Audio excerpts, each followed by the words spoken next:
Well, they keep on trying to do it. They keep on trying to convince Christians that what they are seeing is not actually what they're seeing. And this has to do with the Olympics happening out in Paris, France. Let's talk about it. For all intents and purposes, when it comes to YouTube and the algorithm and words and stuff like that, I will be discussing the situation that happened with the Dairy Queens at the Olympics. Only you know what I mean when I use the word Dairy Queens or the term Dairy Queens. I might also use the word dragons, but you know what I'm referring to when I say that as well. Again, it's just one of those things you got to do because of YouTube and all that. But you probably saw this. If you haven't seen it, again, you're living under a rock. But if you haven't seen this, I hate that I'm the one that has to bring this into your life. But this is at the opening ceremonies of the Olympics, and the Dairy Queens were out having a lot of time to do a performance at the opening ceremonies, again, of the Olympics. And at one point, this is what they do. And this visual, this tableau might remind you of something. What is that? Again, lots of Dairy Queens on the stage here. What are they staging? What are they doing a tableau of? Whatever could that look like? Is there some kind of like a artist like reference that they're doing here? Because to me, that kind of looks like the Last Supper. You see that kind of halo around Jesus a lot of the time in older paintings and stuff like that. That's the Last Supper. Everyone in the world saw that and said, that's the Last Supper. And it's pretty offensive and it's disgusting, right? All that stuff. It's inappropriate. It's clearly the Last Supper. And so this is them staging that again. A bunch of Dairy Queens there on the stage. And they're doing this before the whole world. Little kids are seeing this, right? It's very obvious that we're looking at Dairy Queens here. Again, that is clearly not a chick. not at all, right? And again, a bunch of little kids are seeing this. And of course they say, by the way, when kids want to, start to do the transition stuff and all that, they go, this isn't social contagion. We're not advertising this. This is just coming out of the hearts of little children in unprecedented rates compared to all of human history. Again, this isn't any kind of social contagion. That's what they say. But then you notice this. They were saying this isn't the Last Supper. This is actually a staging of the Greek gods. This is Greek mythology. This is about the origins of the Olympics and all that stuff. Until you see some of the screenshots of TV stations and things like that saying "Una misa en cene." I speak Spanish. Cene, supper. If you actually look at this on Google Translate, they accidentally oopsied this. It literally is a Last Supper. Legendary, right? So they're saying a legendary Last Supper, that they're having here, because people came out and said, no, silly Christians, actually, this is not the Last Supper. Why are you guys so offended by it? We're not trying to attack Christianity. We're not trying to make fun of Christianity. And I want to say this from the outset.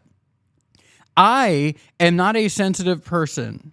And I also recognize that people are going to attack Christianity. People are going to make fun of Christianity. People on this channel attack me. They make fun of Christianity, stuff like that. I take it in stride, right? I don't know. I just, it doesn't really adversely affect me. I understand that that's how people who don't understand are going to act.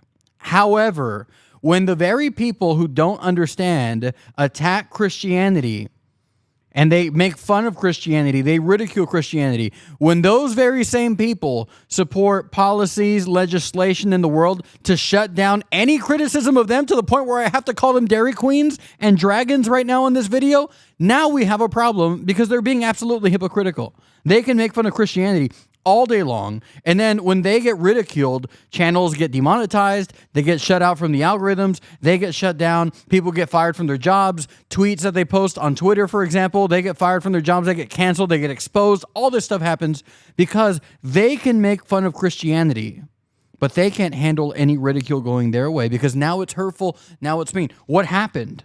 What happened? See, in their mind, they can ridicule you if you're a Christian. They can ridicule me. Why? Well, because we're the evil ones. We're those evil radicals who are straight and have wives and children. Oh, man, how evil and how radical you are. You mean to tell me that the way you were born biologically, you actually believe that that's what you're supposed to be, and you think that it is unnatural for people who have, by every physical marker, the makings of male or female, You actually believe that that's what they really are at the end of the day? If they feel like there's something else, that there's nothing going on there mentally or anything like that? You absolute radical. You absolute psychopath. You deserve to be ridiculed. You're so evil. And if you make fun of us, by the way, no. We're not going to handle that at all. We're not going to put up with that at all. Notice this. So they're saying, no, this is not the Last Supper. And by the way, this is Dairy Queen number 1 that was in the tableau of the Last Supper. You can see here, this is just this is what, when they were doing damage control, the Olympics and all that stuff, and they were saying, no, this isn't the Last Supper, this is Greek mythology. Okay, well, Dairy Queen number 1 posts on Instagram, Barbara Butch posts on Instagram, Dairy Queen number 1. Look at all this excitement. Woohoo, so cool, right? Celebrating, sharing a little kiss, all that stuff. Super happy, super excited and all that stuff, right? Well, Barbara Butch here, Dairy Queen number 1, posts about this tableau that they're trying to say was Greek mythology, except for the fact that Dairy Queen number 1, and also, yeah, there's a little child there, which is very cool. Barbara Butch says, yes, oh yes, the New Gay Testament. I'll read that again. This is Dairy Queen number 1, Dragon number 1 saying, oh yes, the New Gay Testament. So Barbara Butch, Dairy Queen number 1, says this is what we were doing. I mean, look at the parallel. This is what we were doing. This is what we were going for. Yes, oh yes, this is what it's all about. They're making fun of Christianity. And not only that, they're trying to say that they have a more moral form, or they're also trying to say, you know what, we've been in the shadows for so long, and so now we don't have to be in the shadows anymore, and now we're going to ridicule everything that our society was built on. We're going to ridicule your entire religion, and so that way everyone can see that we are cool. Again, nothing to do with influencing little children, nothing to do with social contagion. No. This is just because we've been in the shadows for so long, and everyone, especially the little kids, they need to see this stuff. Here's another dragon here. Here's another dragon here. I believe it's a dragon. It might be a transformer, but I think it's a Dairy Queen dragon here. Look at this. Very cool. Dancing here before the entire world, right? And if you can't tell, that's a beard on Dairy Queen's face here.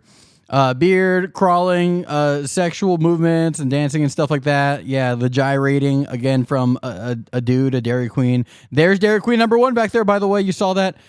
So then this dancing is happening. And again, what's the problem with that, right? We see this stuff at the Super Bowl. Well, here's one problem here a little bit. Oh, here are all the Dairy Queens with the beards, dressed up, scantily clad, doing all this dancing around little children. Look at this. Little children. And again, not to mention the fact, this is on TV before the entire world. Little kids. That's what we're talking about here. That's what we're seeing here. Look at this. Little kids, there's gyrating, there's dancing, they're all around them, they're moving and like in these like sexual movements. And again, you're the crazy one.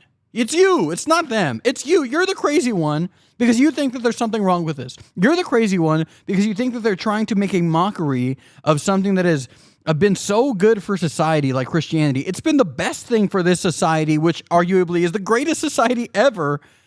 Something like that, oh man, they're not trying to hijack it. They're not trying to destroy it. They're not trying to ridicule and make fun of it. Silly goose. Why? They're not trying to do that at all. They're just trying to be who they are. But again, if you ridicule them or if you're as pushy about what you believe and trying to force that into their lives like they are, now we have a problem. But when they do it, hey, come on. They've been in the shadows for so long. I'm usually not this snarky in videos. I'm usually way more cool about this stuff, but it is actually so ridiculous that this is what we're seeing here. And again, this stuff is happening a lot. You hear about the Dragon story hours. You hear about the, again, Dairy Queen story hour, whatever you want to call it. You hear about that stuff happening. A lot of that stuff gets out of control. However, again, it doesn't really bother me this much. It's just, but at the same time, in situations like this, it's a reminder that it's not a two-way street for these people. It is not about everyone living equally. It's not about just now it's our time to be able to be out in public. No, they want the replacement of Christianity. They want the replacement of these morals for this terrible, terrible stuff for kids and for adults too, for that matter. This is harmful. This is dangerous. And I would never advocate for violence or something like that. All I am advocating for is for Christians to be completely alert, to be sober about these things, and to understand that there is a real fight that is happening here that is a spiritual fight, not a physical fight. But this needs to be confronted by Christianity in a Christian way, the way Christians are supposed to do things. We're supposed to be the proponents of real morality and to educate children on that morality that keeps them away from this ugly and this sinful, immoral stuff that destroys people's lives. Again, people might say, well, I think that's what Christianity is. I am a Christian who's living out Christian morality. And again, apparently I'm so radical that I'm a straight dude with a wife and 2 beautiful daughters who I love so much. And I love them and I support them and they're my whole life. What a radical, terrible moral system that I'm a part of. Meanwhile, this is their moral system. That's what their moral system looks like. It's horrible. It's disgusting. It's terrible, especially for little kids who are both on TV and watching TV all around the world. This stuff is on purpose, and it needs to be confronted. Am I going too far with this? Let me know what you think. Like the video, subscribe to the channel, consider supporting on Patreon. But they're lying, they're gaslighting, they're trying to convince you that it's not as bad as it seemed, or it's not bad at all, because they want you to accept this horrible, horrible stuff that is happening. And again, in the way God wants us to do it, in a Christian, loving way, but also in a direct way. We need to confront this stuff and help people understand that there is a system of morality that is greater than all, especially this one. Let me know what you think. Like the video, subscribe to the channel, consider supporting on Patreon. God bless you, and I will talk to you soon. Goodbye.